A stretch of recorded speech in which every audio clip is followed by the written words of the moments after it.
Yeah. Amazing. Kind of how, well, obviously we're not scientists or anything, but kind of how, what's like your hypothesis on how next year is going to be for live music, or how we're kind of going to go about it, because we have to find solutions. We can't just do nothing, if you see what So I don't know. I think I'm quite optimistic for the grassroots scene, because just because of the nature of socially distanced gigs, you're not going to be able to crowd 1,000 people into a room. Like, that's just not going to happen. So the only venues that are really going to be able to go forward are ones doing smaller stuff. And like, it's been a tough game for like all the promoters, but they seem to be doing well. And like, from what we keep hearing, it still seems to be April is the go ahead for gigs.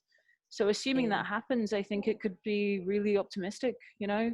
And I think it'll mean that like, people will be like, I think there'll be a lull at first. Like, I'm not going to put like gigs that we've got coming up for my bands or stuff I'm putting on. I've not got that much hope for like things happening necessarily or being particularly busy in April. But I think maybe optimistically, but I think it could be good for the grassroots scene, to be honest. Yeah, that's true. It's like band memes would probably have a post to say about that, like, 20 people only come to my gig anyway, that kind of thing. That's great. Socially distant. Plus there'll be measurements put in place and stuff like that as well, like they are the now. Like, I'm sure you'll have to wear a mask when you go and all that kind of stuff. Who knows what you do when you're drinking or something? They might not even, they might be like drinks upstairs in your bar or something. Did you see that thing with the little tables? Oh yeah. So like, that could be cool. That'd be nice, because you could go with your bubble. Love a sit down gig. So do see, if I oh could just sit down and hold it, like, see you nice and sleazy with the wee tables, I would happily take that, man. I would just sit downstairs. You don't get rammed by some random I'm always, because I'm prone to that. I can't have none of that, man. None of that. I literally, like, I will find like something I can stand on and lean against a wall when no one's near me. I'll find a pillar and I'll just wrap my arms around it, and that's me. Take shelter. I love it. Exactly. Any kind of bonus things you'd like to pipe in, or anything you feel you haven't said, or just anything? Bonus time. I want to hear what follow Slix on Instagram. That's what I was gonna say. Tunes next year. Like what everyone's got coming up would be quite cool. Yeah, true. Like in terms of releases. That's a good idea. Yeah, totally. Slix have got they've got a couple of songs recorded. One just most recently that should be coming out. They're thinking maybe January time, but we're not too sure. We also have a gig in Greenock booked with V12.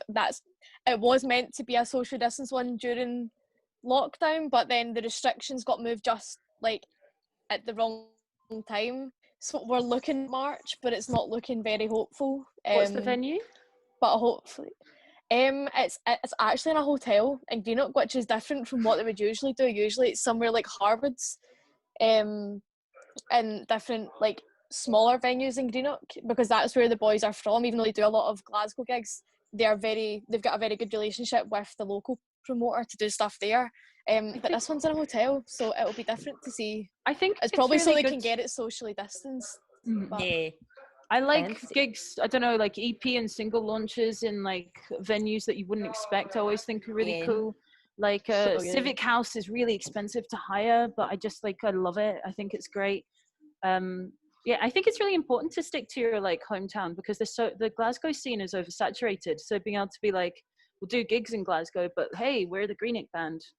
It's nothing better than a hometown gig, man. Like, if all the boys did something in Lindsay, they'd fucking love that. Like, all their pals would literally have a field day.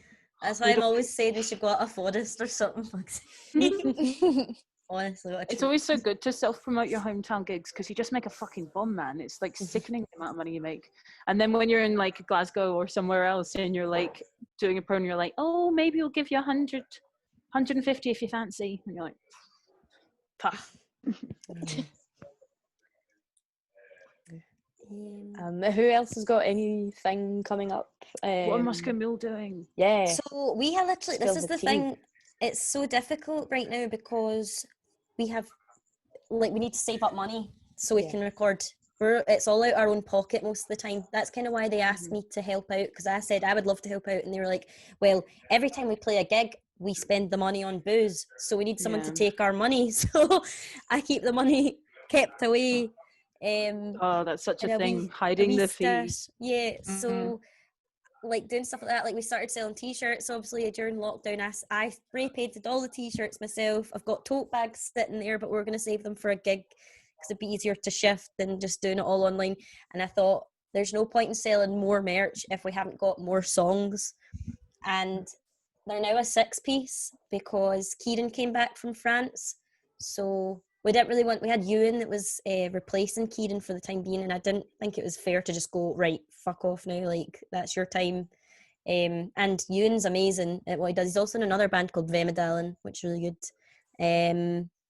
But yeah, they don't have anything. It makes me really sad because I would love for them to do something, but because there's now 6 of them, they're all in different households. Yeah, they can't so go practice, and they did one practice after lockdown that went quite well, but obviously we can't go back into it yet, I don't think. So yeah, that's fair. just stay hopeful for the next year that maybe there'll be something for them to do. Oh, there will be. Maybe a gig or something. Stay tuned. Yay. We're doing I just want to like extend this to everyone, actually. Sorry, this is really selfish, but I'm helping out with Block Telly's stuff. It wouldn't be good for Moskow Mule just now because 6 people is too many, but like if any of you want acts in, so there's no fee, which is shit, but it's all professionally recorded sessions, which we can send to you broken up however you want, so you can use them for your own promo and stuff. So if anyone wants, just message me or email me. I can sort that out. I will talk to you right away. Obviously. I'll text you after. What are your bands up to? What? Who, me? What are your bands up to, Libby? Yeah. My bands are up to, sorry, what? Oh God, yeah. Sorry, they're asking if I want more wine.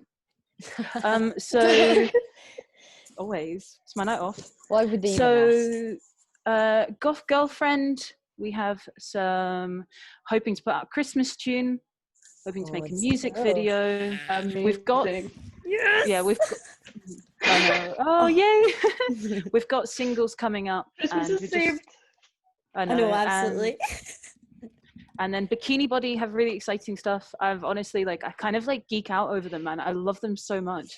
It's kind of funny because, like, see, when I started working with them, because one of them was playing in Domiciles, and they came to a gig, and I was steaming, and I was like, yeah, I'll help you get some shows. Blah, blah, blah.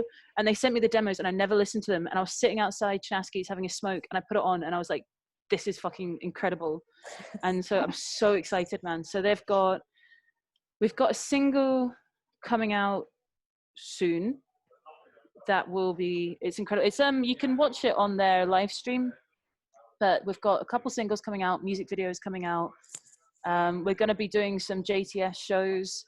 We've already got a few festivals confirmed, just kind of like playing it by ear. I don't want to put too many eggs in too many baskets, just because don't really know what the future's going to bring, but just applying for everything and just like seeing what comes through, you know. I think that's the main thing. It's just like go in as optimistically as possible, but then be aware that, you know, things might fall through. Yeah,